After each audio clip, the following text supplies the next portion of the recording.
Спустя 5 лет многострадальная птицефабрика «Чувашский бройлер» возобновила работу. Напомню, в 2018 году после смены нескольких директоров она была признана банкротом. Спасла предприятие компания ВДС.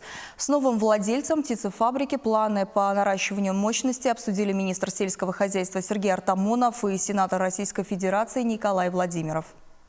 Сейчас на предприятии 50,5 тысяч цыплят. Их заселили сюда пару дней назад.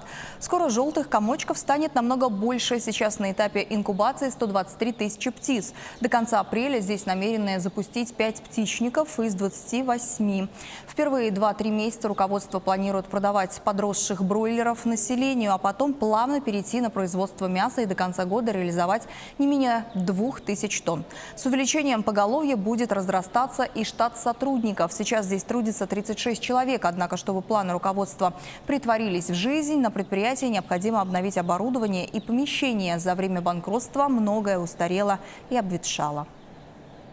Для этого какие планы? Первый – это небольшой ремонт убойного цеха, это раз. В дальнейшем мы планируем даже реконструировать постепенно, несмотря на то, что это очень дорогое удовольствие, птичники. В планах также у нас запустить маточные цеха, то есть производить инкубационное яйцо, уже обеспечивать себя инкубационными яйцами. А площадя позволяют даже продавать.